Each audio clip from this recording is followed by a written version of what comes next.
Judge, I went back and reviewed my communications with the Fulton County District Attorney's Office in relation to Kenneth Copeland. And I found communications as late as June 5th of last year where the Fulton County District Attorney's Office had reached out to me about speaking to Mr. Copeland. Speaking to Mr. Copeland concerning this trial, not about any other case, speaking with Mr. Copeland about this trial. Neither of these attorneys, no attorney at this table has ever attempted to contact me about Mr. Copeland and about his willingness or desire to testify at this trial. They have put us in this position where at the last minute, I'm trying to advise him as best I can what I think is best for him. Had they exercised the slightest bit of professional conduct, we would not be sitting here having this conversation today. And unfortunately, for me to fully explain everything that's been going on, it would require me to reveal confidences that I'm not going to reveal. I don't want you to do that, sir. I can assure you that the decision to invoke the Fifth came completely from Kenneth Copeland. I owe nothing to anybody over here. I owe nothing to anybody at any of these tables. I don't care, candidly, no offense, don't care what happens with their cases. The only thing I care about is what happens to Kenneth Copeland. And for any assertion, I'm sorry, Judge, for any assertion. And that's your primary duty. It is. That's exactly right. And for an assertion to be made that I or Mr. Copeland are somehow being influenced by somebody over here is absolutely ridiculous. I take great offense to it, and I can tell Ms. Love that I am going to the state bar to report her for contacting a witness that she knows to be represented by counsel. She and I have had conversations about Kenneth Copeland. Okay, and sir, that is whatever you decide to do outside of what the court is ruling upon. Remember, the court can only rule upon what I see. Okay, and what I see at this point in time is a witness who, for whatever reason, may have some other reasons about his testimony. He has expressed those this morning. He said, "I'm going to invoke my Fifth Amendment privilege." The state came to me and said, "Okay, listen, we would like you to sign an immunity order under 24-5-507. They make that decision. So there are. I mean, I think that gets us to the point where we knew that, or at some point in time, that the state knew that he was going to invoke his Fifth Amendment privilege. So absolutely knew it. So, but in order for them to still get this testimony, which they believe that they need, they offered him immunity. So that's what we explained to your client this morning. So whether or not he wishes to go ahead and still invoke his privilege, that's his choice. But the statute's pretty clear. I understand. And I know you, I've known you, sir, for at least two decades or more, sir. And I know that you have told him, hey, look, if you invoke, this is probably what's going to happen.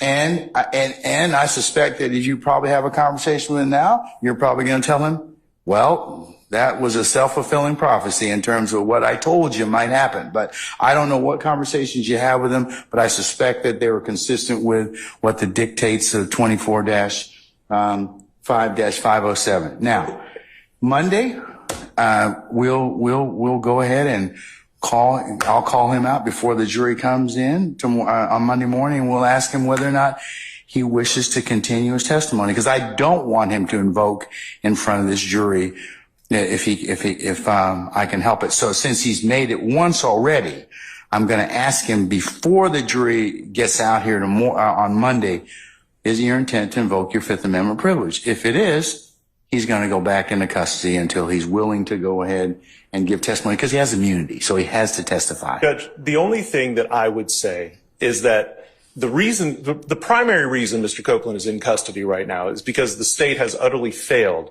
to follow up with me in any regard with regard to what Mr. Copeland wants to do or intends to do. I suspect that that's probably not true. It is grossly unfair. I've known you for almost 2 decades. I've known Ms. Hilton and Ms. Love in particular for a long period of time, and I don't think that they would do that to you.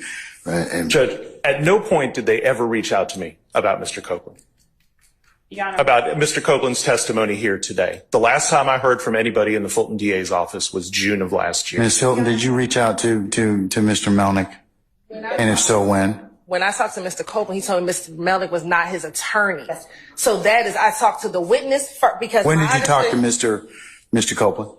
Last Friday, because my understanding prior to that is that Mr. Melnick had told Ms. Love that he wasn't his attorney. So when we went to go serve him, I understand that he did not have an attorney. When I met with Mr. Copeland, and this is Friday evening, Mr. Long and I went to go meet with him in the car. We said, hey, I think Mr. Melnick's your attorney. He said, Mr. Melnick is not my attorney.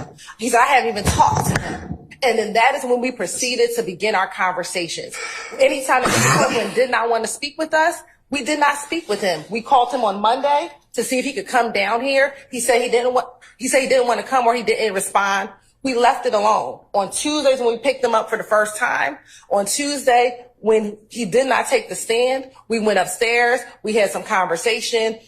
We left. Mr. Long took him back home. And then yesterday he came back down here with us. Again, we showed him some of the evidence that we were going to show him, and that was the extent of it. And if at any time Mr. Copeland would have told us he wanted his attorney present, we would have called Mr. Melnick. But our understanding was, one, he was not his attorney. Mr. Melnick disavowed being his attorney, and Mr. Copeland told me he wasn't his attorney. So that is what I based all of my decisions after. It was not until 6 o'clock last night, or whenever this email was sent from Mr. Melnick with Mr. Shard and Mr. Steele copied on it, that I get this idea that you've been talking to my client, and then my client is going to plead the fifth, which brought us here today. That has been what has happened since last Friday, Your Honor. All right. So we have a witness that may not have been totally candid, or may not have thought that he potentially needed you. And as things developed, Mr. Melnick, he decided, well, yeah, he does need you.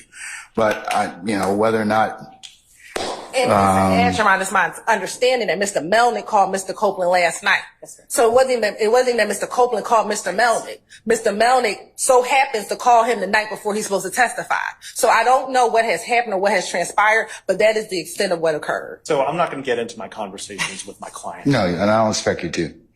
But I do want to remind you, Mr. Melnick, as well as I reminded both sets of counsel, that you owe a higher duty of tribunal to me and the court than you do anybody else. So please don't, you as a professional advocate, don't put yourself in a position where you come cross purposes with the rules. Okay? Of course. And that sometimes has to be explained to witnesses and clients. Okay?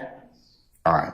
So that's where we are at this point in time. Is that Monday morning I will bring Mr. Copeland back out. It is, I don't relish the fact of holding him in contempt, but that's all I have at this point in time because he's been given immunity. So, we'll take him up because that's our first session of court. We won't be having anything else until then. And Your Honor, I would like to, ask that the court, convey to Mr. Melnick, to convey to Mr. Copeland that he is subject to being committed and held in the Fulton County Jail until the end of this trial, because I'm certain Mr. Melnick, if Mr. Melnick wants to convey to us some of the concerns that he has, Mr. Melnick I'm certain is quite familiar with the statute under which the court has compelled Mr. Copeland to provide testimony. So there is nothing that we could do to Mr. Copeland regarding any testimony we elicit from him on the stand pursuant to the court's order under the statute that the court has cited, 245507. And that statute gives the court the ability and probably, depending on how the court feels about it, the absolute duty, given the necessity of Mr. Copeland's testimony, to hold Mr. Copeland in the Fulton County Jail until he decides to purge himself of the contempt of court by providing testimony. If Mr. Melnick would like to speak with Ms. Hilton or any other member of the state regarding his concerns about that order, which tracks the statute almost verbatim, then I would invite him to do so. Otherwise, as I've stated, I don't see it being in Mr. Copeland's best interest to be confined to the Fulton County Jail until the end of this trial. But I will leave those matters to Mr. Melnick, who at this time is asserting that he is representing Mr. Copeland. But again, that was not the understanding that Mr. Copeland had previously given to us. All right. Okay, so Mr. Melnick, if you do in fact talk with Mr. Copeland, like I said, I'll bring him back on Monday and we'll see where we are at that point in time. Okay. And he has the ability to purge himself by just providing testimony consistent with what he knows or what his knowledge of is in this case. Okay? Judge, I have some personal matters that I need to convey to Chambers, but I'll do that off the record. Okay, I'm going to recess in just a little bit, and but can you be back for Monday morning? That's just it. I can't. Is this something I can take up off the record? Well, I kind of have to call him on Monday. I do. I mean, there's no choice. I have no choice because that is the next session of court. Judge, I have non-refundable tickets out of town on Monday. I can't be here. I cannot be here. And there is nothing I've had this on file with Fulton County since December 15th of last year. And again, had the state contacted me before today, I would have made them aware of this. Well, there's one of those times as a lawyer that you're going to probably have to kind of figure out a solution, sir. I mean, I don't want to put you in this particular position. I can't be here, Judge. I absolutely cannot be here. Well, you have a choice. You can be here if you want, but you'll have to figure out some other things to do with your tickets. I mean, here's the thing. If you're asserting, if the state was relying upon the fact that you were not his counsel, and now you are, you have put us in a situation where now, you put yourself in between a rock and a hard place. I mean, so he's coming back on Monday. I'll have somebody else make my announcement for me. Then that can be done. And sir, I would advise you to do that. But remember, Mr. Copeland, has to have some concurrence. So maybe before he leaves and goes actually to the Fulton County Jail, you may need to have a conversation with him about that. So we're clear, and I'm clear as to whether or not you're coming back on Monday or somebody else is. I'll have somebody go on Monday. And I need to know who that lawyer is. Do you want to have a conversation with him before? I'm going to talk to him right now. All right. Okay. I'm going to allow you to do that, and then I'll remain and be available for a further discussion. So let me go ahead and Sergeant Ham, can you and your colleagues or Lieutenant Walker arrange for Mr. Melnick to talk with Mr. Copeland, please? All right. And I'm going to go ahead and at this point in time, summon our jurors, please. Yo, hit that like for deal with Christian. Yo, for deal with Christian. Smash that bell for DWC. Yo, smash it. Just smash it. Hit that like for deal with Christian. For deal with Christian, smash that bell for DWC. Yo, smash it, just smash it. Hit that like for deal with Christian.